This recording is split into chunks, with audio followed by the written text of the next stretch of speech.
ਇਹਨਾਂ ਦੇ ਕੀ ਹਾਲਾਤ ਆ ਜਿੱਥੇ ਬਜ਼ੁਰਗੋ ਸਾਨੂੰ ਬੁਲਾਇਆ ਆ? ਕੀ ਇਹਨਾਂ ਦਾ ਸਟੇਟਸ ਕੀ ਆ? ਇਹਨਾਂ ਦਾ ਇਹ ਮਿਹਨਤ ਮਜ਼ਦੂਰੀ ਕਰਦਾ ਸੀ ਆਪਣੀ ਅੱਛਾ ਅੱਡੇ ਦੇ ਵਿੱਚ ਨਾ। ਇਹ ਜੂਸ ਨਿੰਮਕੋ ਦਾਲ ਵੇਚਦਾ ਸੀ। ਅੱਛਾ ਉੱਥੇ ਇਹਨੂੰ ਨਾ ਇਹ ਅਟੈਕ ਹੋ ਗਿਆ ਫਾਲਜ ਦਾ। ਹੂੰ ਉੱਥੋਂ ਇਹਨੂੰ ਅੱਡੇ ਵਾਲੇ ਚੁੱਕ ਕੇ ਐਂਬੂਲੈਂਸ ਤੇ ਹਸਪਤਾਲ ਲੈ ਗਏ। ਹਸਪਤਾਲ 'ਚ ਦਵਾਈਆਂ ਸਾਰੀਆਂ ਬਾਹਰ ਦੀਆਂ ਲਿਖਦੇ। ਹੂੰ ਇਹ ਨਹੀਂ ਲੈਣ ਜੋਗਾ ਸੀ। ਤੀਸਰੇ ਚੌਥੇ ਦਿਨ ਇਸੇ ਹੀ ਹਾਲਾਤ 'ਚ ਆ ਗਿਆ। ਮੁੜ ਕੇ ਇਹਦੇ ਕੋਲ ਇੱਕ ਦੋ ਬੱਕਰੀਆਂ ਸੀ। ਇਹਨੇ ਆਪਣੀਆਂ ਬੱਕਰੀਆਂ ਵੇਚੀਆਂ। ਵੇਚ ਕੇ ਆਪਣਾ ਉਹ ਨਿਜ਼ਾਮ ਚਲਾਇਆ, ਇਲਾਜ ਕਰਾਇਆ। ਲੇਕਿਨ ਨਹੀਂ, ਘਰ 'ਚ ਭੁੱਖ ਪੈ ਗਈ। ਉਹਦੀ ਵਜ੍ਹਾ ਨਾਲ ਇਹ ਸਾਡੇ ਕੋਲ ਰੋਜ਼ ਉੱਥੇ ਜਾਂਦਾ ਸੀ। ਅਸੀਂ ਇਹਦੀ ਕੋਈ ਮਦਦ ਵੀ ਕਰਦੇ ਸੀ, ਆਪ ਖੁਦ ਕਰਦੇ ਸੀ। ਕੁਛ ਭਾਨੇ ਤੋਂ ਕਰਾ ਦੇ, ਕੁਛ ਮੈਂ ਕਰਾ ਦੇ। ਫਿਰ ਸਾਨੂੰ ਪਤਾ ਲੱਗਾ ਤੇਰਾ, ਤੇ ਅਸੀਂ ਤੁਹਾਡੇ ਨਾਲ ਗੱਲ ਕੀਤੀ। ਹਾਂਜੀ। ਇਹ ਕਿੰਨੀ ਦੇਰ ਪਹਿਲੇ ਦਾ ਇਹ ਮਸਲਾ ਇਹਨਾਂ ਨੂੰ, ਮਤਲਬ ਇਹ ਫਾਲਜ ਵਾਲਾ? ਇਹਨੂੰ ਤਕਰੀਬਨ 3 ਤੋਂ 4 ਮਹੀਨੇ। ਵਾਲੇਕੁਮ ਸਲਾਮ। ਕੀ ਹਾਲ ਹੈ ਵੀਰੇ? ਠੀਕ ਠਾਕ ਹੋ? ਸਿਹਤ ਕੈਸੀ ਹੈ? 3 ਤੋਂ 4 ਮਹੀਨੇ ਤੋਂ ਇਹ ਮਸਲਾ ਹੋਇਆ। ਅੱਛਾ ਅੱਛਾ। ਇੱਥੇ ਕਿੰਨੀ ਦੇਰ ਤੋਂ ਇਹ ਇੱਥੇ ਰਹਿ ਰਹੇ ਆ? ਇਹਨਾਂ ਦਾ ਆਪਣਾ ਘਰ ਆ? ਨਹੀਂ ਨਹੀਂ ਨਹੀਂ, ਕਿਰਾਏ ਦਾ ਮਕਾਨ ਹੈ। ਮੁਹੰਮਦਪੁਰਿਓਂ ਆਏ ਆ ਵਿਚਾਰੇ। ਅੱਛਾ, ਇਹ ਮੁਹੰਮਦਪੁਰੇ ਤੋਂ ਇੱਥੇ ਆਏ 28 ਚ? ਠੀਕ ਹੋ ਉੱਥੇ ਮਕਾਨ ਮਹਿੰਗੇ ਹਨ। 4 ਮੰਥ ਨਹੀਂ, ਜ਼ਿਆਦਾ ਦੇਰ ਹੋ ਗਈ ਹੈ ਅੱਛਾ। ਇਹਨਾਂ ਨੂੰ ਆਲਮੋਸਟ ਹੋ ਚੱਲੇ ਆ, ਤਕਰੀਬਨ ਕੋਈ 5 ਮੰਥ ਹੋ ਚੱਲੇ, 5-6 ਮੰਥ। ਇਹਨਾਂ ਦਾ ਘਰ ਦਾ ਕਿਦਾਂ ਗੁਜ਼ਰ ਬਸਰ ਹੁੰਦਾ? ਬਸ ਜੀ ਇਹ ਹੀ ਸੀ ਪਹਿਲੇ ਕਮਾਉਣ ਵਾਲੇ। ਹੁਣ ਉਹ ਆਂਟੀ ਨੇ ਉਹ ਕੁਛ ਆਪਣਾ ਕਿਸੇ ਮੇਰੇ ਖਿਆਲ ਨਾਲ ਕੰਮ ਵਗੈਰਾ ਕਰਕੇ ਆਪਣਾ ਨਿਜ਼ਾਮ ਚਲਾ ਰਹੇ ਆ। ਇਹਨਾਂ ਦਾ ਪਹਿਲੇ ਘਰ ਸੀ ਮੇਰੇ ਮਕਾਨ ਦੇ ਨਾਲ। ਇਹ ਜਿਹੜੇ ਬਜ਼ੁਰਗ ਬੈਠੇ ਆ? ਹਾਂਜੀ, ਇਹ ਬਜ਼ੁਰਗ ਇਹ ਰਿਕਸ਼ਾ ਮੇਰੇ ਖਿਆਲ ਨਾਲ ਚਲਾਉਂਦੇ ਸੀ, ਮਜ਼ਦੂਰੀ ਕਰਦੇ ਸੀ, ਮਜ਼ਦੂਰੀ ਕਰਦੇ ਸਨ। ਹਾਂ, ਉਹ ਕਰਦੇ ਸਨ। ਤੇ ਹੁਣ ਕਿਹੜਾ ਜਿਹੜਾ ਵੀ ਦਾਰੋਮਦਾਰਾਂ ਦਾ ਸਾਰਾ ਇਹਨਾਂ ਦੀ ਉਹ ਬੇਗਮ ਤੇ ਇਹ ਗੱਲ-ਗੁੱਲ ਕਰ ਲੈਂਦੇ ਆ? ਬਹੁਤ ਕੰਮ ਕਰ ਲੈਂਦੇ, ਹਲਕੀ ਫੁਲਕੀ ਕਰ ਲੈਂਦੇ ਆ। ਅੱਛਾ। ਤੇ ਘਰ ਦਾ ਕਿਦਾਂ, ਮਤਲਬ ਚੁੱਲ੍ਹਾ ਕਿਦਾਂ ਚੱਲਦਾ ਹੁਣ ਇਹਨਾਂ ਦਾ? ਚੁੱਲ੍ਹਾ ਹੁਣ ਉਹੀ ਇਹਨਾਂ ਦੀ ਕਿਹੜੇ ਆ ਨਾ ਬੇਗਮ, ਉਹ ਹੀ ਚਲਾ ਰਹੇ ਨੇ ਕੁਛ ਆਪਣਾ। ਕਿਸੇ ਦੇ ਘਰ ਕੰਮ ਕਰਦੇ, ਕਿਸੇ ਦੇ ਘਰ ਕੰਮ ਕਰਦੇ, ਉਦਾਂ ਚਲਾ ਰਹੇ ਨੇ। ਕਿਉਂਕਿ ਉਹ ਪਰਸੋਂ ਚੌਥ ਮੇਰੇ ਕੋਲ ਵੀ ਆਏ ਸੀ ਨਾ ਘਰ, ਉਹ ਆ ਰਹੇ ਨੇ, ਉਹ ਦੇਖੋ ਕੰਮ ਹੀ ਕਰਕੇ ਆ ਰਹੇ ਨੇ ਕਿਸੇ ਦਾ ਨਾ। ਕੈਮਰਾ ਨਹੀਂ ਅਸੀਂ ਉਧਰ ਮਾਰ ਸਕਦੇ ਸਾਡੀ। ਬਾਕੀ ਇਹ ਆ ਕਿ ਲੋਕ ਬਹੁਤ ਅੱਛੇ ਨੇ ਹੈ। ਤੇ ਕੋਈ ਮਤਲਬ ਕਿ ਮਹੱਲੇ 'ਚ ਐਸੀ ਕੋਈ ਗੱਲ ਨਹੀਂ ਇਹਨਾਂ ਦੀ ਕਦੀ ਹੋਈ। ਤੇ ਜੋ ਵੀ ਹੈ ਇਹਦੇ ਬਾਰੇ ਕਿੰਨੇ ਜੋ ਵੀ ਦੱਸਿਆ 100% ਐਕੂਰੇਟ ਹੀ ਹੈ, ਕੋਈ ਇਹ 'ਚ ਗਲਤ ਫਾਨ ਨਹੀਂ ਹੈ। ਚਲੋ ਮਿਹਰਬਾਨੀ, ਅੱਲਾ ਰਾਜ਼ੀ ਹੋਵੇ ਜੀ, ਅੱਲਾ ਕਬੂਲ ਕਰੇ ਤੁਹਾਡਾ ਦੱਸਣਾ ਵੀ। अस्सलाम वालेकुम बाबा जी, की हाल चाल आ? अल्लाह का करे। सेहत कैसी है ਤੁਹਾਡੀ? हाँ शुक्र है अल्लाह का। और सब हाँ जी हाँ जी, अल्लाह ਦੀ ਰਹਿਮਤ ਆ, ਸ਼ੁਕਰ ਆ ਮਾਲਕ ਦਾ। और खा लो कुछ।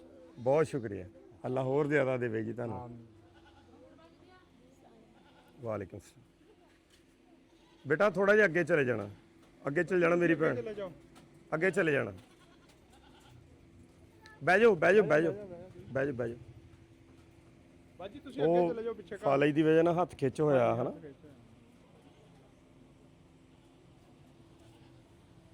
अस्सलाम वालेकुम जी, की हाल चाल है बुजुर्गो? ठीक ठाक हो? शुक्र है जी, अल्लाह का शुक्र। ਇਹ ਕੀ ਮਸਲਾ ਬਣ ਗਿਆ ਸੀਗਾ? ਇਹ ਫਾਲਜ ਹੋ ਗਈ। ਅੱਛਾ, ਫਾਲਜ ਕਿਦਾਂ ਹੋ ਗਿਆ? ਇਹ ਬਲੱਡ ਪ੍ਰੈਸ਼ਰ ਹਾਈ ਹੋਇਆ ਜੀ। ਅੱਛਾ। ਸਿਰ ਕੰਮ ਕਰਦੇ ਸੀ, ਉਹਦੀ ਵਜ੍ਹਾ ਤੋਂ ਫਿਰ ਉਹ ਦਿਮਾਗ ਤੇ ਅਸਰ ਪਿਆ। ਤਾਂ ਇਹ ਕਿੰਨੀ ਦੇਰ ਹੋ ਗਈ ਹੈ ਇਸ ਇਹ ਤਰ੍ਹਾਂ? 12ਵੇਂ ਮਹੀਨੇ 'ਚ ਹੋਇਆ ਜੀ। 12ਵੇਂ ਮਹੀਨੇ 'ਚ ਹੋਇਆ? ਇਹ ਤਾਂ ਫਿਰ 7-8 ਮਹੀਨੇ ਹੋ ਗਏ। ਹਾਂਜੀ, 7-8 ਮਹੀਨੇ ਹੋ ਗਏ। ਆ ਹੁਣ ਫੇਰ ਝਟਕਾ ਲੱਗਾ ਜੀ। ਆ ਤਕਰੀਬਨ 1.5 ਹਫ਼ਤਾ ਹੋ ਗਿਆ।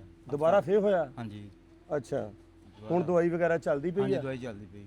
ਤੇ ਕਿੱਥੋਂ ਲੈ ਰਹੇ ਦਵਾਈ, ਮਤਲਬ ਕਿੱਦਾਂ ਲੈ ਰਹੇ? ਡਾਕਟਰ ਸਾਹਿਬ ਜਿਮ ਕੋ ਲੈ ਰਹੇ ਜੀ। ਉਹ ਬੰਦਾ ਇੱਕ ਦੋਸਤ ਸੀ, ਉਹ ਨਹੀਂ ਕੀਤੀ ਸੀ ਹੈਲਪ। ਕੰਮ ਤੁਸੀਂ ਕਿੱਥੇ ਕਰਦੇ ਸੀ? ਕੰਮ ਮਜ਼ਦੂਰੀ ਕਰਦੇ ਸੀ, ਲਾਰੀ ਅੱਡੇ ਹੀ ਕਰਦੇ ਸੀ। ਲਾਰੀ ਅੱਡੇ ਕੀ ਕਰਦੇ ਸੀ? ਉਹ ਸੇਲਮੈਨ ਹੀ ਕਰਦੇ ਸੀ। ਅੱਛਾ, ਘਰ ਦਾ ਤਾਂ ਫਿਰ ਚੁੱਲ੍ਹਾ ਬਹੁਤ ਔਖਾ ਹੋਇਆ ਹੋਣਾ। ਹਾਂਜੀ ਹਾਂਜੀ ਹਾਂਜੀ। ਉਹ ਗੁੱਲੂ ਜਾਓ ਮੇਰਾ ਪੁੱਤ, ਰਸ਼ ਘੱਟ ਕਰੋ, ਜਾਓ ਮੇਰਾ ਪੁੱਤ, ਚਲੇ ਜਾਓ, ਜਾਓ ਖੇਲੋ ਮੇਰਾ ਪੁੱਤ, ਚੱਲ ਜਾਓ, ਮੇਰੇ ਤਾਂ ਬਹੁਤ ਅੱਛੇ ਪੁੱਤ ਆ ਇਹ।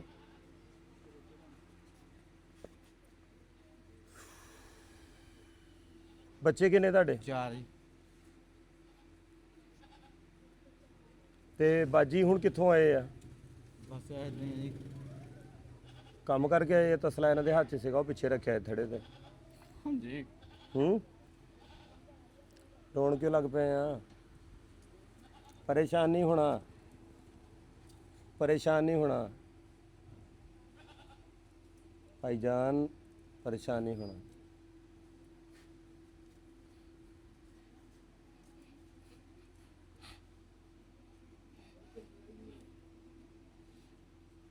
ਅਸੀਂ ਤੁਹਾਡੇ ਨਾਲ ਖੜੇ ਆ, ਤੁਹਾਡਾ ਇਲਾਜ ਮੁਆਵਜ਼ਾ ਵੀ ਕਰਵਾਉਂਦੇ ਆ, ਠੀਕ ਆ?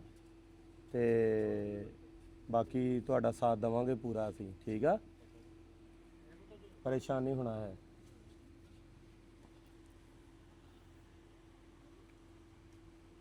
ਰੋਣਾ ਵੀ ਨਹੀਂ ਹੈ, ਇਹਨਾਂ ਅੱਖਾਂ 'ਚੋਂ ਆਂਸੂ ਨਾ ਹੋਣ, ਆਂਸੂ ਨਾ ਹੋਣ ਅੱਖਾਂ 'ਚੋਂ, ਰੋਣਾ ਨਹੀਂ ਹੈਗਾ ਆਪਾਂ।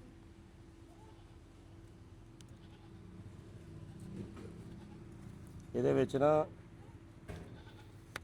ਇਹ ਆ 50,000 ਰੁਪਈਆ, ਠੀਕ ਆ, ਬਹੁਤ ਆ। ਸ਼ੁਕਰੀਆ ਜੀ।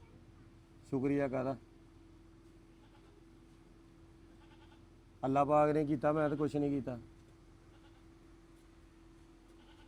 ਇਹਦੇ ਨਾਲ ਤੁਸੀਂ ਆਪਣੀ ਦਵਾਈ ਵਾਲਾ ਵੀ ਸਿਸਟਮ ਕਰਨਾ, ਠੀਕ ਆ, ਤੇ ਬਾਕੀ ਅੱਲਾ ਪਾਕ ਖੈਰ ਕਰੇਗਾ, ਠੀਕ ਆ, ਪਰੇਸ਼ਾਨ ਨਹੀਂ ਹੋਣਾ।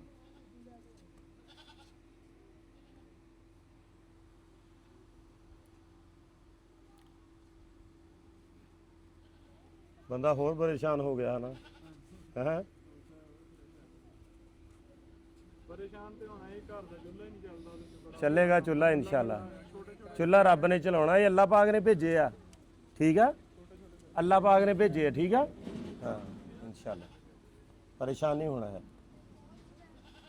ਤੁਸੀਂ ਆਪਣੀ ਦਵਾਈ ਦਾ ਬੰਦੋਬਸਤ ਕਰੋ, ਠੀਕ ਆ, ਤੇ ਛੇਤੀ ਠੀਕ ਹੋਵੋ, ਅੱਲਾ ਪਾਕ ਖੈਰ ਕਰੇਗਾ, ਠੀਕ ਆ। ਹੋਰ ਕੋਈ ਮਸਲਾ ਮਸਾਇਲ ਹੋਇਆ ਤਾਂ ਵੀ ਤੁਹਾਡੇ ਨਾਲ ਖੜੇ ਹਾਂ ਅਸੀਂ, ਠੀਕ ਆ, ਤੁਹਾਡਾ ਕੰਮ ਵੀ ਬਹਾਲ ਕਰਾ ਕੇ ਦੇਵਾਂਗੇ, ਠੀਕ ਆ, ਹਾਂ ਇਨਸ਼ਾਅੱਲਾ। ਅੱਲਾ ਤੁਹਾਨੂੰ ਸਿਹਤ ਦੇਵੇ, ਤੰਦਰੁਸਤੀ ਵਾਲੀ ਜ਼ਿੰਦਗੀ ਦੇਵੇ, ਤੁਹਾਡੇ ਬੱਚਿਆਂ ਤੇ ਤੁਹਾਡਾ ਸਾਇਆ ਸਲਾਮਤ ਰੱਖੇ। ਸਿਹਤ ਸਭ ਤੋਂ ਵੱਡੀ ਨੇਮਤ ਆ, ਠੀਕ ਆ ਜੀ।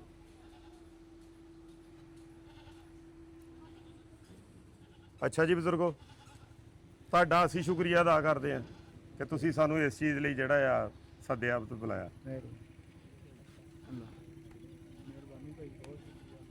अस्सलाम वालेकुम। अस्सलाम वालेकुम। और भाजी की हाल चाल है? सेहत कैसी? अस्सलाम वालेकुम।